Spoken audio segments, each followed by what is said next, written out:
નમસ્કાર મિત્રો, જય શ્રી કૃષ્ણ. સ્વાગત છે ફરી એક વખત આપનું આપણી યુટ્યુબ ચેનલ ભક્તિ કીર્તન સંગ્રહમાં. મિત્રો, આ વિડીયોમાં આપણે પુરુષોત્તમ માસ મહાત્મ્ય કથાનો ત્રીજો અધ્યાય સાંભળીશું અને પુરુષોત્તમ માસની વાર્તા સાંભળીશું કે જેનું નામ છે ઘઉં કાકરાની વાર્તા. તો અંત સુધી મારી સાથે જોડાયેલા રહેજો અને વિડીયો પસંદ આવે તો કોમેન્ટ સેક્શનમાં પુરુષોત્તમ માસ નિમિત્તે જય શ્રી કૃષ્ણ લખજો. અને જો આપને ઘર બેઠા નિત્ય અનેક સ્થળોના દર્શન કરવા હોય તો અહીંયા જે વોટ્સએપ નંબર લખેલો છે તેના ઉપર આપ અમને જય શ્રી કૃષ્ણ લખીને મોકલી દેજો કે જેથી કરીને આપને આપ પવિત્ર પુરુષોત્તમ માસમાં ઘર બેઠા અનેક તીર્થ સ્થળોના દર્શનનો લાભો લઈ શકશો. અતઃ પુરુષોત્તમ માસ મહાત્મ્ય કથાયામ તૃતીય અધ્યાય અધિક માસનું વૈકુંઠ ગમન. ભગવાન નારાયણે નારદજીને ઉદ્દેશીને કહ્યું કે હે નારદ, આ કથા શ્રી કૃષ્ણ યુધિષ્ઠિરને કહી હતી અને આ કથા શ્રવણના ફળ સ્વરૂપ તેઓ કૌરવોના ત્રાસથી મુક્ત થઈ સુખ શાંતિને પામ્યા હતા. તે કથા હું તને સંભળાવું છું.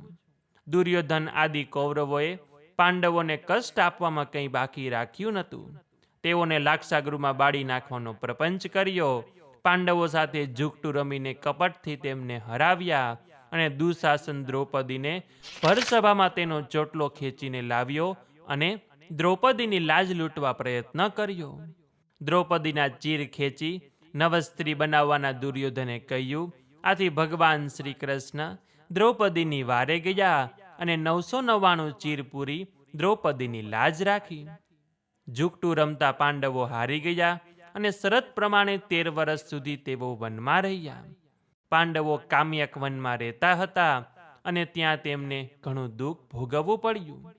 પોતાના ભક્તોનું દુઃખ જોઈ શ્રી કૃષ્ણ પાંડવોને મળવા વનમાં ગયા. પાંડવોએ તેમનું પૂજન કર્યું અને પોતાના દુઃખ દર્દ માટે એવું કોઈ વ્રત બતાવવા વિનંતી કરી. ભગવાન શ્રી કૃષ્ણે પાંડવોને કહ્યું કે તમે અધિક માસનું વ્રત કરો. એ વ્રત વિધિપૂર્વક કરવાથી તમારું ગયેલ રાજ તમને પાછું મળશે અને સુખ શાંતિ મળશે. આ માસની તમારે વધુ રાહ જોવી નહીં પડે. આ માસ પૂરો થતાં જ અધિક માસ બેસશે. અર્જુને પૂછ્યું કે હે શ્રી કૃષ્ણ, આ અધિક માસ ક્યાંથી ઉત્પન્ન થયો અને એના વ્રત કરનારને ફળ પ્રાપ્તિ શી થાય તે અમને વિગતે સમજાવો. શ્રી કૃષ્ણે કહ્યું કે હે અર્જુન, વરસ, માસ, દિવસ, પ્રહર, ઘડી, પળ અને વિપળ એક કાળના ઘણા વિભાગ છે. સમુદ્ર, નદી, તળાવ, કૂવા, ઝરણા વગેરે જળના વિભાગ છે અને આ બધા વિભાગોના તેમના દેવોની કૃપાથી સુખ મળતું હોય છે. સૃષ્ટિના સર્જન કાળથી આ ચાલ્યું આવતું હોય છે. એવામાં સંજોગ વસાત એક વધારાનો માસ ઉત્પન્ન થયો, પરંતુ આ માસનો અધિષ્ઠાતા દેવ ન હતો. આથી લોકો આ માસને મલમાસ નામે ઓળખવા લાગ્યા. આ માસને મલિન માની ભાવિકો આ માસમાં સત્કાર્ય કરતા નહીં, કારણ કે આ માસમાં સૂર્ય એક જ રાશિમાં રહેતો હોવાથી લોકો તેને નિંદાપાત્ર ગણતા હતા. આ રીતે હળદૂત થયેલ મલમાસ બહુ જ નિરાશ થઈ ગયો અને કેટલીક વાર તેને આપઘાત કરવાનું મન પણ થતું. આથી દુઃખી થઈને એક દિવસ અધિક માસ વૈકુંઠમાં વિષ્ણુ ભગવાન પાસે ગયો અને ભગવાનના ચરણો પકડીને ગદગદ કંઠે રડતા તેણે પોતાનું દુઃખ દર્શાવ્યું. તો આગળની કથા પુરુષોત્તમ માસ મહાત્મ્ય કથાના ચોથા અધ્યાયમાં સાંભળીશું. ઇતિ શ્રી બ્રહ્મ નારદીય પુરાણના પુરુષોત્તમ મહાત્મ્યનો મલમાસનું વૈકુંઠ ગમન નામનો ત્રીજો અધ્યાય સંપૂર્ણમ. તો બોલીએ શ્રી પુરુષોત્તમ ભગવાન કી જય. શ્રી વિષ્ણુ ભગવાન કી જય. તો મિત્રો, હવે આપણે પુરુષોત્તમ માસની વાર્તા સાંભળીએ કે જેનું નામ છે ઘઉં કાકરાની વાર્તા. તો એક હતું ગામ. ગામમાં એક સુતારણ રહે, એનું નામ ગંગા. પડોશમાં એક લુહારણ રહે, એનું નામ મંછા. ગંગા ઘણી ગરીબ. એનો ધણી આખો દિવસ મજૂરી કરે ત્યારે માંડ 2 માણસનું પેટ ભરાય. જ્યારે મંછા ખાધે પીધે સુખી પણ જીવની ભારે ટૂંકી. કોઈને કાંઈ ઝટ દઈને દે નહીં અને દે તો એવો દેખાવ કરે કે જાણે ખજાનો દઈ દીધો હોય. ગંગા ગરીબ ઘણી પણ દિલની ભારે દરિયાઓ. પોતે ભૂખી રહે પણ આંગણે આવેલું અભ્યાગત પાછો ન જાય. રોટલો દઈને રાજી થનારી વળી આપ્યા પછી પણ અફસોસ કરે કે પ્રભુએ કંઈક દેવા જેવું દીધું હોત તો દિલ ખોલીને દે. એવામાં અમૃતમય અધિક માસ આવ્યો. ગામના નર નારીએ વ્રત આદર્યા. ગંગાએ પણ વ્રત લીધું અને એનું જોઈને દંભી મંછાએ પણ વ્રત લીધું.